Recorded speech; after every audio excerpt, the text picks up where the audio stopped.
En célébrant cette messe chrismale, je veux vous dire que Dieu est venu vous apporter la consolation dans vos épreuves, la consolation pour l'humanité d'hier, d'aujourd'hui et de demain, le diadème de la joie, car c'est bien la lumière de Dieu que vous portez par la grâce même du sacrement.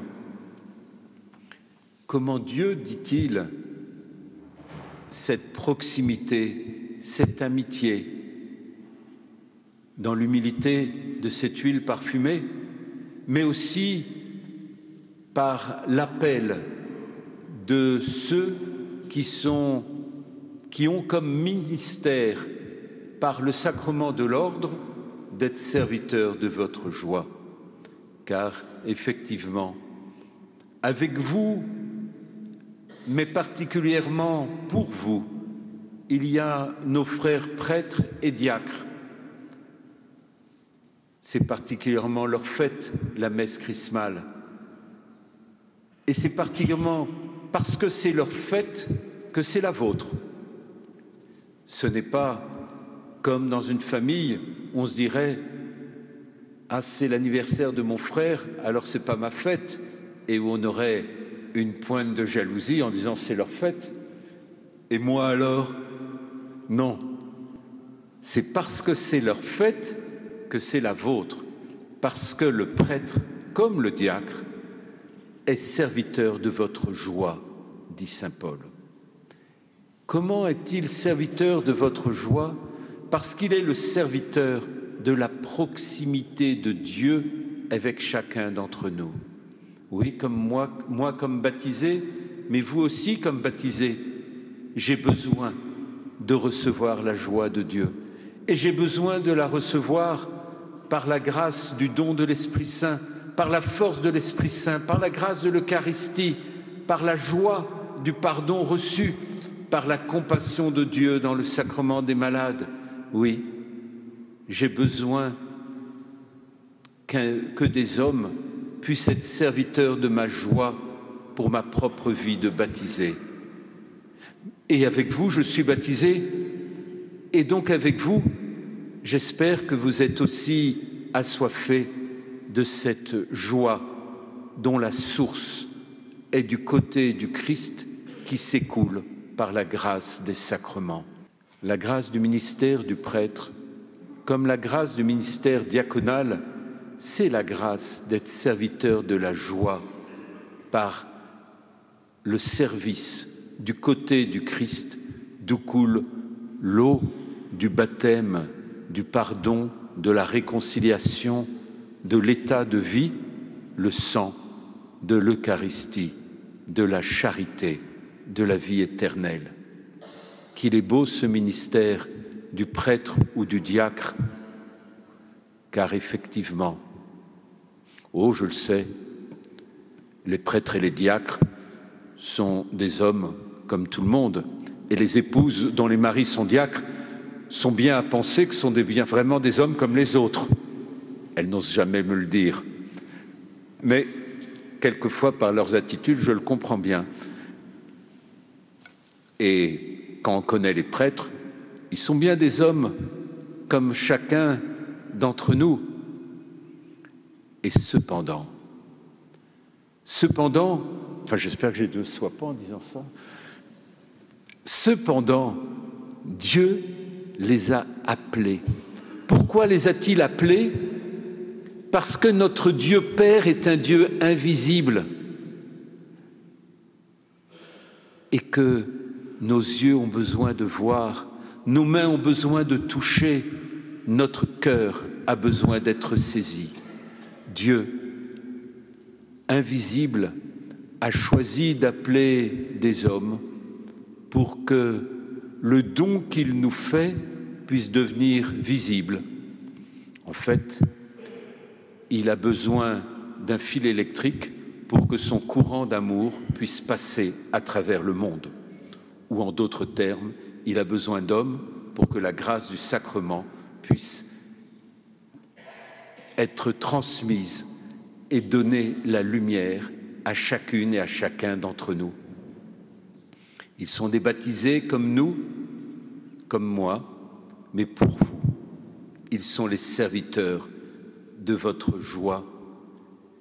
Pour vous, ils sont le visage visible d'un Dieu invisible, non par leur vie ou leur trait de caractère ou leur tempérament, mais ils sont les visages visibles d'un Dieu invisible par le service des sacrements auxquels ils sont consacrés, par le service de la parole de Dieu pour qu'elle devienne notre langage commun. L'Église ne sera pas une Babel où chacun aura sa propre parole, son propre langage, où chacun ira se disputer en disant les uns une chose, les autres une autre, les uns le disant dans une langue, d'autres dans une autre langue, et chacun réussissant à ne pas se comprendre, mais à savoir que chacun a raison et que c'est l'autre qui a tort, évidemment. On le sait bien.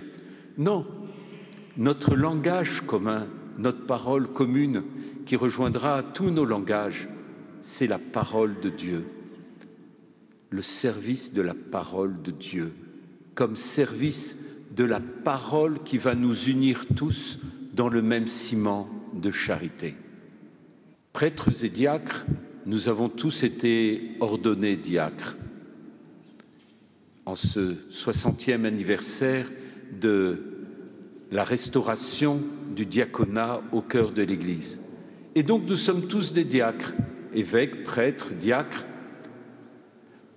et nous avons tous été ainsi consacrés au service pour vous serviteurs de votre joie. Et si j'ai insisté dans cette première partie sur la diaconie du prêtre à travers la diaconie de l'Eucharistie, il me faut aussi reconnaître que la diaconie de l'Eucharistie n'est rien sans la diaconie de la charité.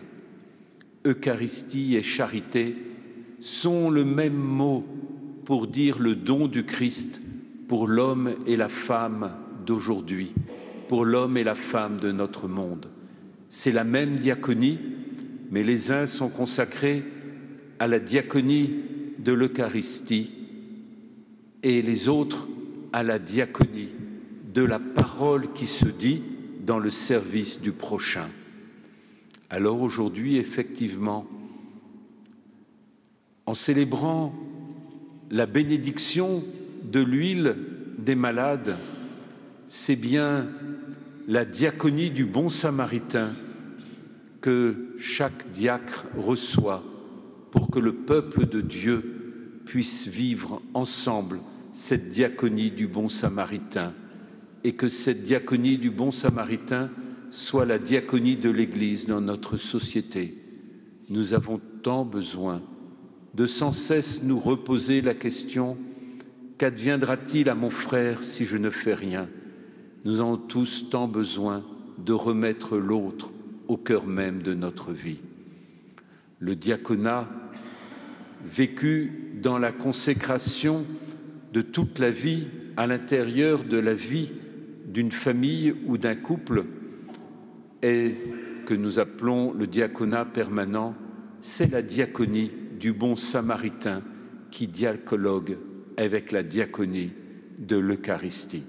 Car effectivement, diacre, pour vous, nous le sommes dans notre ministère d'évêque, de prêtre ou de diacre, mais les uns, pour le dire d'une façon plus particulière dans la vie sacramentelle, les autres, pour le dire d'une façon plus particulière dans la diaconie du bon samaritain, de la charité, de la compassion, de la présence à l'autre, de cette huile qui vient guérir les cœurs brisés et rendre à chacun la beauté de sa consécration baptismale. Dans quelques instants, je vais aussi bénir l'huile des catéchumènes, qu'il est mystérieux dans l'histoire de notre société d'aujourd'hui, que beaucoup pourraient trouver désespérés, fascinés par la mort, enfermés par une autonomie qui a coupé toute une autonomie non relationnelle, c'est-à-dire une dimension de l'homme qui se coupe de la relation à l'autre en imaginant la relation au travers du numérique, tant l'autonomie de l'individualisation est une autonomie qui finit par nier la relation au nom de son propre libre arbitre. Et cependant, les milliers de catéchumènes adultes qui vont être baptisés en la nuit de Pâques en France, l'augmentation extrêmement sensible, je n'ai pas regardé les chiffres, mais je pense qu'en 3 ans, nous avons plus de 50% ou de 70% de demandes de baptême d'adultes. Ceci nous montre que le chemin de Dieu est ouvert dans le cœur d'aujourd'hui et dans les cœurs des hommes et des femmes, et que la diaconie du bon samaritain n'est pas simplement la diaconie de la gentillesse avec son prochain, mais qu'il n'y a de véritable diaconie que dans celle du Christ, et que la charité doit aller jusqu'à l'annonce du Christ, dans laquelle la vie du diacre prend sa source, son origine et son terme. Dans quelques instants, évêques, prêtres et diacres, nous allons renouveler devant vous nos promesses sacerdotales. Nous allons ainsi, devant vous, renouveler notre promesse d'essayer, dans la mesure de nos limites humaines, d'être serviteurs de votre joie pour que nous soyons serviteurs de la joie du monde. Nous allons promettre devant vous, avec nos pauvretés et nos limites humaines, d'accepter d'être les serviteurs visibles d'un Dieu invisible. Mais nous ne serons que les signes. N'oubliez pas, il faut aller jusqu'à l'invisible pour comprendre la pauvreté de ce que nous faisons, mais recevoir la richesse infinie de ce que nous voulons vous donner et de ce que Dieu vous donne dans les sacrements.